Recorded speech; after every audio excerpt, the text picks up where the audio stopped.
Welcome to Wichita Liberty TV with Bob Weeks. Hello, I'm Bob Weeks for Wichita Liberty TV, your weekly source for news and commentary about Wichita and Kansas government and politics. We're broadcast on KGBT and its companion website, wichitachannels.com. Some of you may know me from my blog, The Voice for Liberty in Wichita, at wichitaliberty.org. There you'll find the motto is individual liberty, limited government, and free markets in Wichita and Kansas. So I do mostly cover Wichita, Sedgwick County, and Kansas, although with some of the national events that happen, it's hard to keep a focus on local. So we'll jump around as we see appropriate. I like to cover things that may not be covered by the Wichita Eagle or by other television and radio stations, or if I do cover the same things, I'm going to do it from the perspective of economic freedom, limited government, and individual liberty. So visit the website, that's wichitaliberty.org. You can subscribe to the email newsletter, and you can find my email address there, or it's pretty easy to remember, bob.weeks@gmail.com. Well, today I'd like to recommend to you a website that I've been known about for a year or so called Crony Chronicles, and I believe it's at cronychronicles.org, or of course you can use your friendly Google, Bing, or whatever search engine you like. Well, so cronyism, what is that? Well, in explaining what cronyism is and the harm of it, this site Crony Chronicles tells us that in an economically free society, the role of business is to create value for society by producing products and services that their customers consider beneficial. If they do this while using resources wisely, they make a profit and societal well-being is enhanced. Cronyism, on the other hand, diverts resources away from the wants and needs of customers and towards political purposes. Cronyism occurs when an individual or organization colludes with government officials to create unfair legislation or maybe regulations which give them forced benefits they could not have otherwise obtained voluntarily. Those benefits come at the expense of consumers, taxpayers, and everyone else working hard to compete in the marketplace.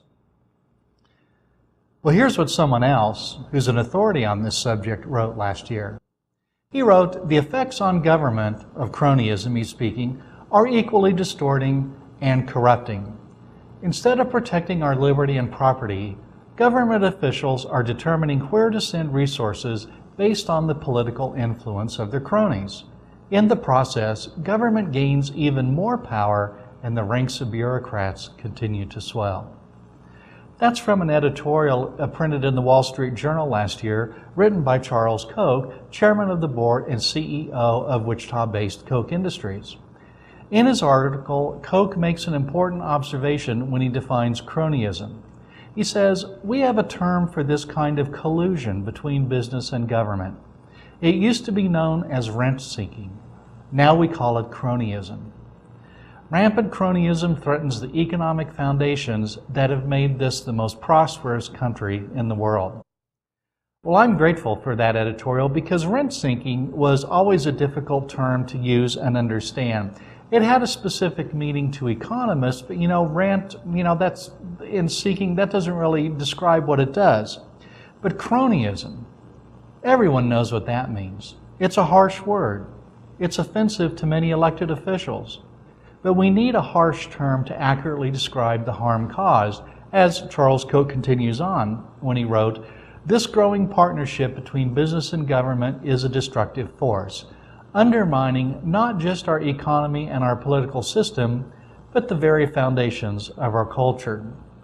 And in ending the article, Charles Koch offered this recommendation. To end cronyism, we must end government's ability to dole out favors and rig the market. For too many well-connected businesses are feeding at the federal trough. By addressing corporate welfare as other forms of welfare, we would add a whole new level of understanding to the notion of entitlement reform. He says, "If America reestablishes the proper role of business in society, all kinds of benefits will accrue. Our economy will rebound. Our liberties will be restored. And when President Obama tells an entrepreneur, 'You didn't build that,' everyone will know better." So, do you know of specific examples of cronyism in local or state government? You probably do. They aren't very hard to find. Please let me know if you do, and in future episodes of Wichita Liberty TV, we'll spotlight those and see what we can do to get around them. Well, let's take a commercial break, and when we come back, I'm going to talk a little bit more about an unexpected way that cronyism is creeping into our government at the state level through the electric company. We'll be back. You're watching Wichita Liberty TV.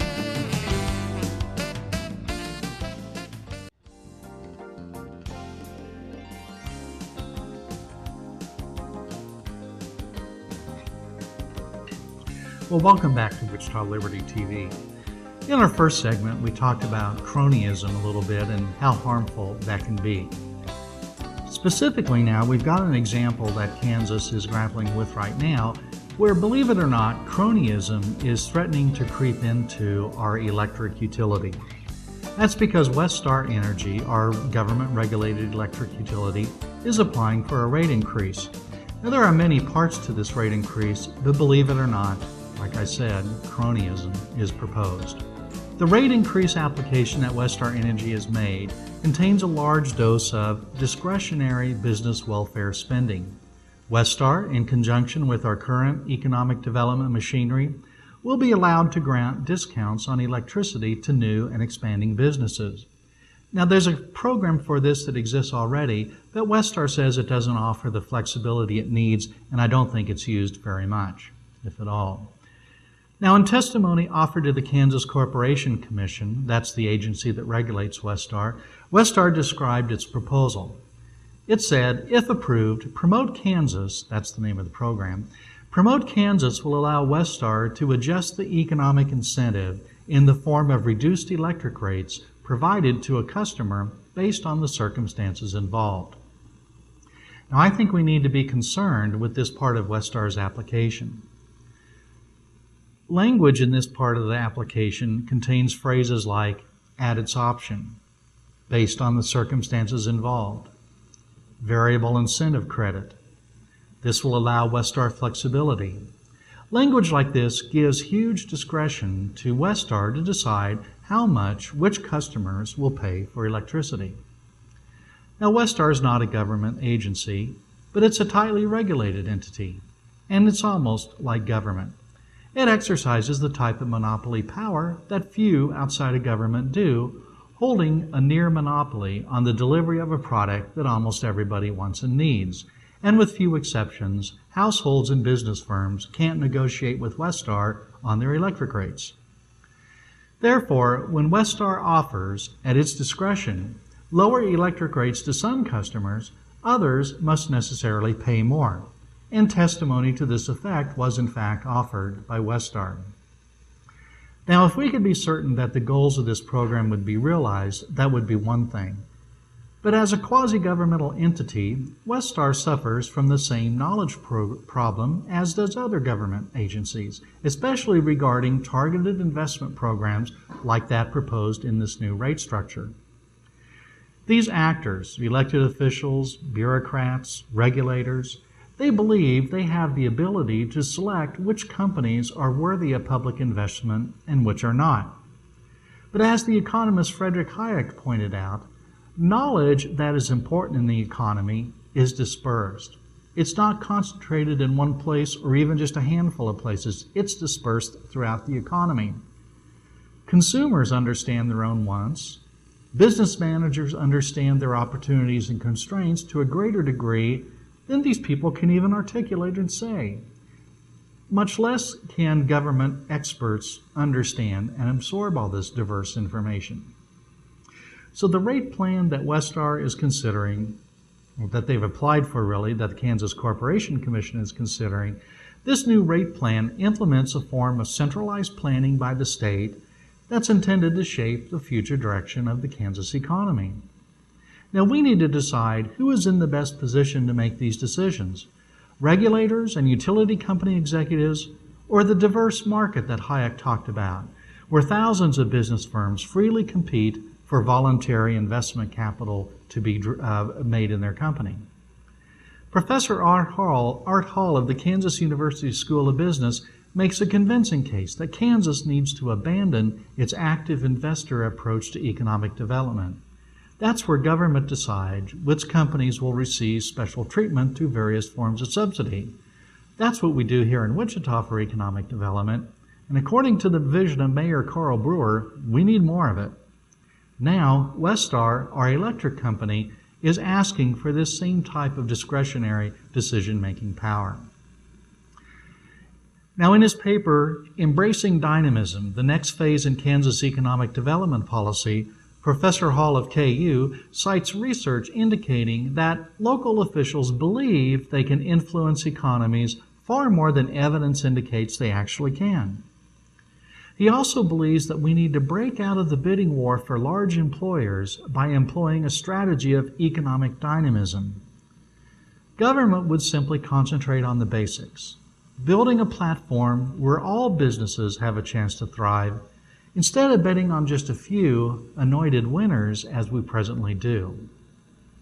But you know what? Those who advocate for this system of free markets are often criticized because, well, as Wichita Mayor Carl Brewer wrote in the newspaper, they are simply providing simplistic answers to very complicated challenges. We're criticized for not having a plan for government to implement, but that's precisely the point. Relying on economic freedom, free markets, and limited government for jobs and prosperity means trusting in free people. It means trusting in the energy of decentralized innovation, and it means trusting in something called spontaneous order. A government plan for economic development is the opposite of these principles. But despite this knowledge problem, the Kansas Corporation Commission is considering giving Westar the very type of power that ought to be left for free people trading freely in markets. For this reason, the Kansas Corporation Commission should reject Westar's rate application until this problem and the problem it is intended to replace are eliminated. Well, there's a specific example of cronyism creeping in. And by the way, the Kansas Corporation Commission won't be making this decision probably until September, and I believe you can submit written testimony to the Kansas Corporation Commission until sometime in August on this matter. So there's a chance for you to get involved. Well, when we come back, we'll take another look at an incident that highlights some of the problems we have with cronyism. We'll be back on Wichita Liberty TV.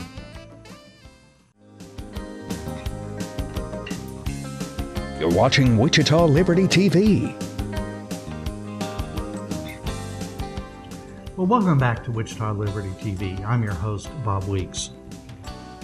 Here's something that happened recently that the Wichita Eagle thought it was a big deal for, I think, the wrong reason. But what happened was Wichita Mayor Carl Brewer recently was shopping for a car, and something that happened made the front page of the newspaper, and for a reason that doesn't seem very newsworthy. Basically, he was on a car lot late at night, and it attracted the attention of the police, and that was really the thrust of the story. But buried in the story, I saw a short passage that holds the actual news. Here's what the Wichita Eagle reported. Brewer says he knows lots of dealers in Wichita, but he says he has to be careful about trying to get a good deal while shopping in the city. And here's quoting the mayor, "I don't want to be accused of getting any type of special deals or anything else. You have that handful of people that's always searching for some type of conspiracy." That's how the Wichita Eagle quoted the mayor. So I think it's good to know that the mayor's concerned about ethical behavior when shopping for his car. But I'm a little bit surprised because this concern for virtue doesn't match the behavior of the mayor and many members of the Wichita City Council. Do I need to run down the list? Well, let's take a moment. In August 2011, the Wichita City Council voted to award Key Construction a no-bid contract to build the parking garage that is part of the Ambassador Hotel project, now rebranded as Block 1. The no-bid cost of the garage was to be about $6 million, according to a letter of intent that Wichita Mayor Carl Brewer voted for. Later, though, the city decided to place the contract out for competitive bid. Key Construction won the bidding, but for a price $1.3 million less. The no-bid contract for the garage was just one of many subsidies and grants given to Key Construction and Dave Burke as part of the Ambassador Hotel project. Both of these parties are heavy campaign contributors to nearly all Wichita City Council members and the mayor. And Mayor Brewer and the head of Key Construction are apparently friends, embarking on fishing expeditions together.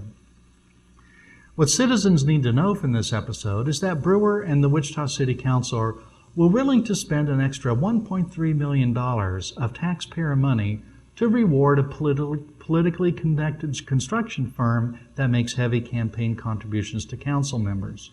Only one council member, Michael O'Donnell, who's now a member of the Kansas Senate, voted against this no-bid contract. Also troubling, at the time, no city bureaucrats expressed concern about this waste of taxpayer money.